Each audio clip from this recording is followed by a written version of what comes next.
Welcome students. இந்த வீடியோவில் 10th standard maths exercise 3.1 third question வந்து சால்வ் பண்ணலாம்ப்பா. ஆல்ரெடி ஃபஸ்ட்டு 2 கொஸ்டின் சால்வ் பண்ண வீடியோக்கான லிங்க் மேலே ஐகார்டில் இருக்கும். அதை பார்க்கலன்னா அதை பார்த்துட்டு நீங்கள் கண்டினியூ பண்ணலாம். ஓகேவா? இப்போ தேர்ட் கொஸ்டின் பாருங்கள். A bus covers a distance of 90 km at a uniform speed.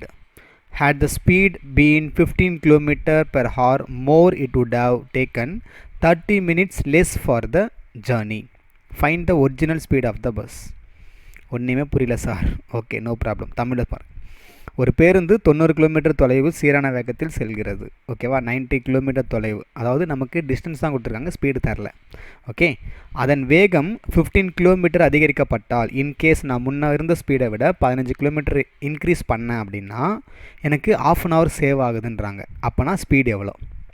Okay, so பிகினிங்கில் ஸ்பீடு கொடுக்கலப்பா. பிகினிங்கில் ஸ்பீடு கொடுக்கல. 90 கிலோமீட்டர் நான் போயிருக்கேன்.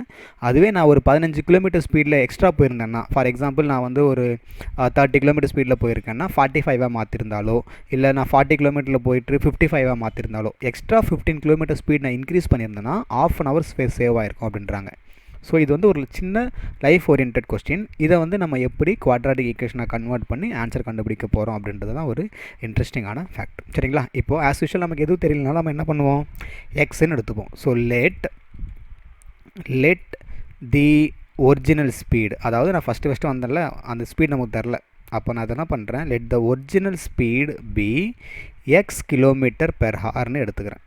சரிங்களா? பேருந்தின் வேகம், சீரான வேகம் ஃபஸ்ட்டு கொடுத்துருந்தாங்களா, அது வந்து எக்ஸ் கிலோமீட்டர் பெர் ஹார்னு எடுத்திருக்கேன்.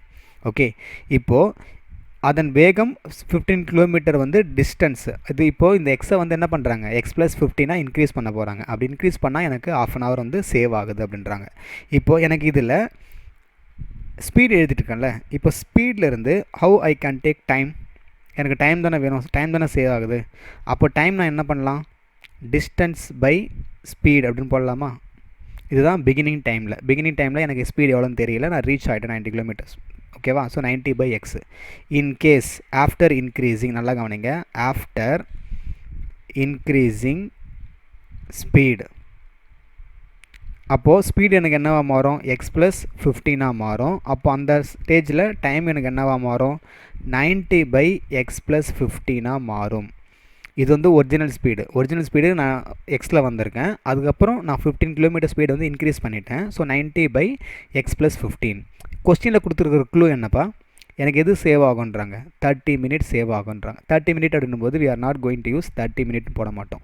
ஏன்னா இங்கே பாருங்கள், ஸ்பீடு எல்லாமே வந்து I am taking it in terms of kilometre per ஹார்னு எடுத்திருக்கேன். அப்போது 30 மினிட்ஸ் அப்படின்றத நான் ½ அன் ஹவர் எழுதலாமா? ஸோ ½ அன் ஹவர்ன்றது எப்படி எழுதிங்க?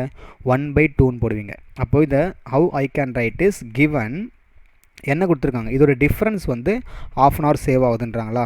அப்போது எப்படி எழுதலாம்? 90/x minus 90/x + 15 is equal to 1/2. இதுதான் வந்து கொடுத்துருக்கிற கொஸ்டினுடைய எக்ஸ்பிரஷன் ஃபார்மேட். நல்லா கவனிங்க. டைம், ஓகே, அவங்க கொடுத்துருக்கிற இன்ஃபர்மேஷன் டிஸ்டன்ஸு ஸ்பீடில் இருக்குது. அவங்க கொடுத்துருக்கிற க்ளூ வந்து டைம் பேஸ் பண்ணியிருக்கு. ½ அன் ஹவர் சேவ் ஆகுதுன்றாங்க. அப்போ நான் எல்லாத்தையுமே டைமாக கன்வெர்ட் பண்ணுறேன்.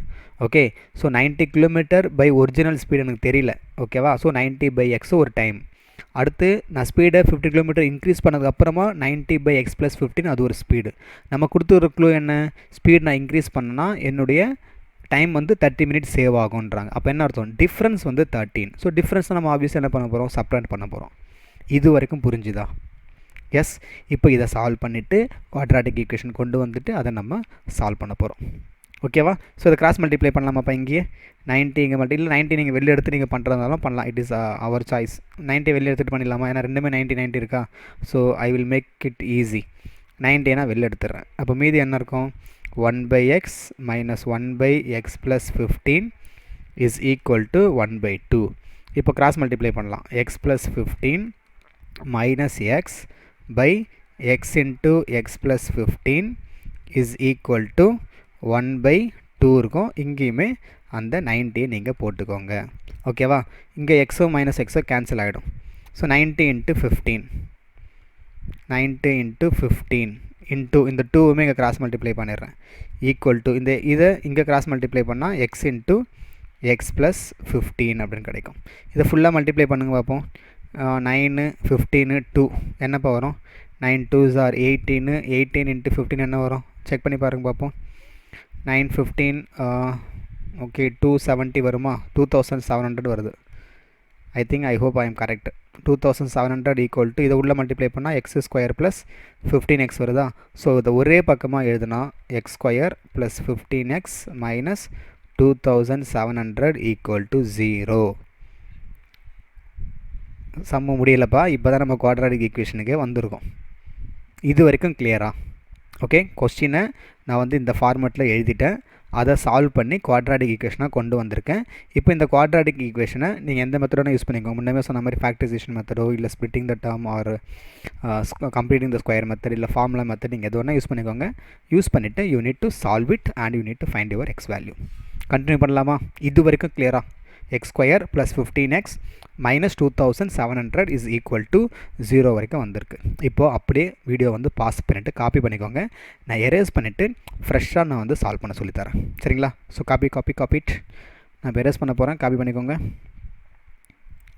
இப்போது நெக்ஸ்ட்டு நான் தனியாகவே சொல்லித்தரேன். நமக்கு ஈக்குவேஷன் என்னப்போ வந்தது? X square plus 15x minus 2700 is equal to 0. நீங்கள் ஃபார்முலா மெத்தட் யூஸ் பண்ணுறதா இருந்தால் யூஸ் பண்ணிக்கோங்க. இல்லை இப்போ கம்ப்ளீட்டிங் ஸ்கொயர் யூஸ் பண்ணுறதா இருந்தால் யூஸ் பண்ணிக்கோங்க. பட் கம்ப்ளீட்டிங் ஸ்கொயர் நான் வந்து இங்கே ரெக்கமெண்ட் பண்ண மாட்டேன். ஏன்னா இந்த இடத்துல ஒரு எக்ஸ் கோஎஃபிஷியன்ட் ஆட் நம்பரில் இருக்கா, அது தேவையில்லாமல் தலைவலி வரும். Okay, you can use splitting மெத்தடை யூஸ் பண்ணலாம். ஸோ 2700 15 இது தெரியல சார் அப்படின்னா இப்போ தெரிஞ்சுக்கோங்க. 60யும் 45ம் மல்டிப்ளை பண்ணால் வரும்.